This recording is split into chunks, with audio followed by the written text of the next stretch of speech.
Chelsea have spent a lot of money since Todd Boehly took over the club, and in just 1 year of owning the club, he has ended up spending over £1 billion to try and bring players in, using specific loopholes to make sure FFP isn't on their back. And one of the crown jewels of players they have got is Moises Caicedo from Brighton this season, which a deal could be the British record fee for just about £115 million with add-on. And now we have seen Caicedo play for Chelsea. Just how does he fit into this system, and how will he improve Chelsea moving forward? Now, when you spend this amount of money as Chelsea have, you do expect instant results. That has got to be said, even though Chelsea have been signing a lot of youngsters in their squad. And with how bad Chelsea were last season, finishing 12th in the end, and with no Europe this year, it seems to be that they can't only really improve from where they came. But it has been noted that for £1 billion, this team does look considerably weak, and you would say it's not really on the level of a lot of other teams in the league, which is poor with the amount of money that they've spent. However, a signing that I'm very excited about is Moises Caicedo, and he did reject Liverpool to come here, so it was a big coup for Chelsea in the end. And even though he's going to cost a lot of money, I think in the long run it will be worth it. First, let's explain why Chelsea decided to spend that much money on Caicedo in the first place. Caicedo is a versatile and technically gifted player who can play in several different positions in midfield. He's developed both physically and technically very early, so he's actually very good at both sides of the game, which is very unique. Despite his versatility, there is positions that he is definitely better and used a lot more, and that being defensive midfield and in the right side of the number 8 in a 4-3-3. When he's placed in that DM role, he attempts to progress play through the centre of the pitch wherever he can. He is comfortable either dropping alongside the centre backs to then feed the ball past the opposition's first line and into midfield, or receiving on the half turn on the other side of the opposition's attack. He is very good in between the lines because he's a very composed player. He likes to take his time with the ball, but he's also very aware of what's going around him, using a good scanning method that has been popular between midfielders nowadays. And something that's really unique for him in his position, even though he plays quite deep, is his excellent vision that Caicedo has. He looks to play vertical passes at every opportunity, and he can always usually find them with brilliant runners off the wing. And not only he has a great attribute set for a defensive midfield, he also has a brilliant set of skills for a central midfielder as well, being very good at close quarter control and being able to get out of tight situations and when he's getting pressed a lot. Despite him being brilliant on the ball and brilliant at passing, there is sometimes he makes mistakes. I mean, he is very young, it's going to happen. And he has been known to try over-ambitious passes to some of the attacking players, then rather choosing the small, smart option to the midfielders, where he could just recycle the play and find a better chance of getting the attack going forward. But this is not really a down point, because when you're so young, you want to at least keep him trying these moves and trying these plays, because when they come off, at the end of the day, it's going to create a scoring opportunity most likely. And also for teams that keep the ball a lot often, this isn't really too much of a concern, because they would think to win it back quite quickly with their quick pressing tactic. Caicedo is also intelligent out of the possession of the ball, and he will counter press with intensity immediately after the ball has been lost by any player on their team. He picks and chooses his moments to move out of his slot to make the attempt to win the ball, and it's quite smart working with the midfielders around him to when to make this move upwards. This also plays into the other side of being a defensive midfielder, because he actually has very attacking tackle numbers and interceptions, getting around 3 a game and getting around 1.5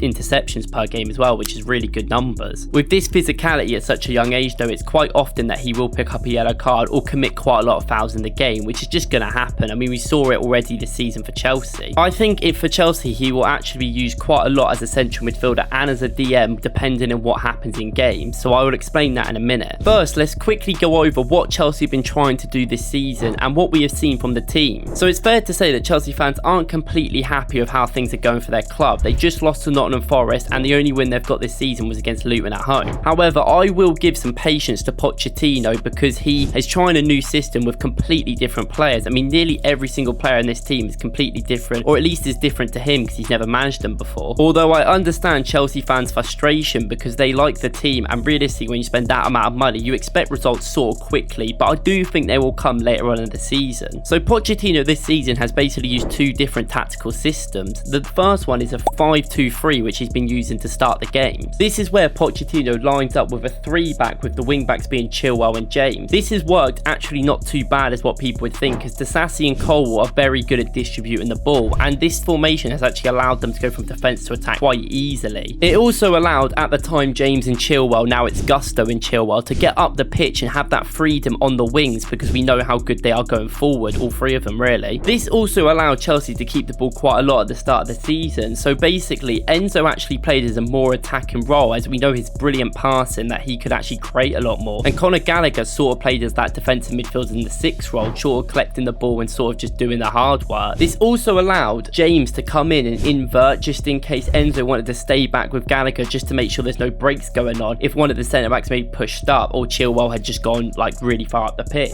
And Chukwuemeka and Sterling at the time, basically, who were playing there, would come back even to help or could push out wide to give them more variety and more areas to move the ball. Where this went wrong in the game against West Ham for Chelsea before Caicedo had fully joined the club, he was sitting on the bench for this game, was that Gallagher and Enzo moved a bit more forward to try and keep more pressure on the ball. And Antonio, as a striker he is, sort of operates in that area behind them, just one-on-one with the defender, and this made them a lot of exposure in the back. And even though it was his debut, Caicedo actually came on this game, and Chelsea actually changed the system into a bit of a unique, different role that they've kind of sort of tried to move into more since that game. And this is something they actually used at the end of the West Ham game and actually used in the Luton game. I know Luton aren't good, but they did actually work in that game. This is where Caicedo was used as the pure 6 DM by himself, with Gallagher and Fernandes moving a bit more up into more of attacking roles with the game because they knew they were going to have the ball a lot. This also allowed them to have a 3 defence sort of setup in possession, which you see the biggest teams do nowadays. And what they did was they pushed Sterling into a more wide position, but he was sort of playing quite further forward than the rest of the team, more as the second striker with Jackson, trying to press the defenders wide. And what he would do is he would be sort of the decoy or sort of the end runner that we see like Salah do at Liverpool, coming in right at the end sort of by himself. This was because Chelsea were trying to move all their players sort of over there, so Fernandes was sort of operating in a very attacking role by himself there, with Jackson just in front of him, and they would bring a winger on at the time as well. And this would also work with Chilwell, creating a 4-man sort of sweep on that left side. This was to help Chilwell get more forward and help the attack. And against Luton, they did this a lot in the second half, where Chilwell should have really scored and got a couple of assists, where he was having lots of chances. And then in the end, Luton sort of tried to focus a lot of their players to that side because they didn't want to keep getting overrun in that attacking sense. So in the end, the goal came from the right side because they were undermanned and there was 2 players trying to mark Jackson. They just didn't do a very good job. And they did this against West Ham to a decent effect in only the 15 minutes. I know Caicedo gave away a pen, but that's not really the system's fault. And realistically, Mudryk and Sterling really should have taken some of their chances, and then they could have actually got back into that game, which they played very well in. This also allowed Gusto to have a lot more freedom on that right side. He ended up getting 2 assists in that game because they just couldn't control that left side, so they were just sort of overcompensating the defence. Now, I know this is Luton, who didn't have a lot of the ball and now probably one of the worst teams in the league, but this still was a sort of good system for Chelsea, and it worked against West Ham to an extent. But it was brilliant from Caicedo's point of view because Caicedo was basically the lone pivot in that DM spot in the end, and he actually just is very good in that role. I mean, when Chelsea have most of the ball, he's really good at picking out passes and sort of just regulating the cover before the defence. Against Nottingham Forest, this didn't really work for Chelsea because Chelsea yet again expected to have a lot of the ball, and really Luton were quite brave against Chelsea, trying to actually go up the pitch and create stuff. But Nottingham Forest knew if they just waited long and long and long that they could eventually create something later. And without a real attacking midfielder in there, Chelsea really struggled to create from the midfield.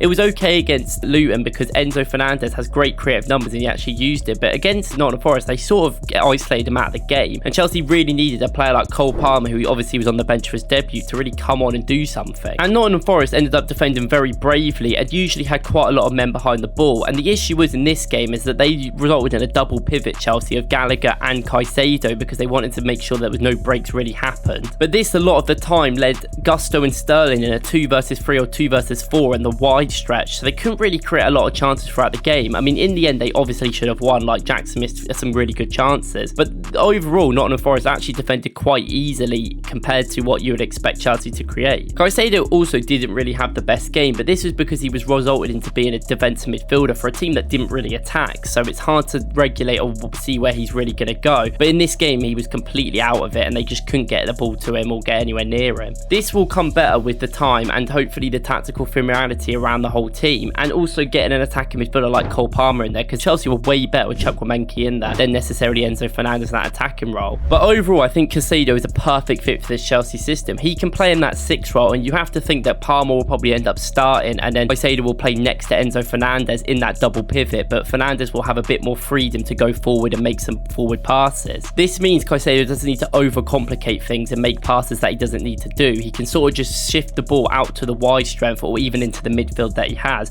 and he can keep winning the ball with his high tackles per game, try and just recycle the play a lot for Chelsea, keeping the pressure on the ball. And overall he will help Enzo because Enzo can actually go and do what he wants really, and he knows that Caicedo is going to have that defensive capability to progress the ball and move it up further, much better than Conor Gallagher can do. Caicedo will be such a big improvement on this team. I do think this team just needs a bit of time and patience because it is a lot of moving parts working together. But in the end, Caicedo should have a great relationship with Enzo Fernandez, and I think they'll work really well together in the long time. Thank you for watching. Please like and subscribe and tell me who should be next.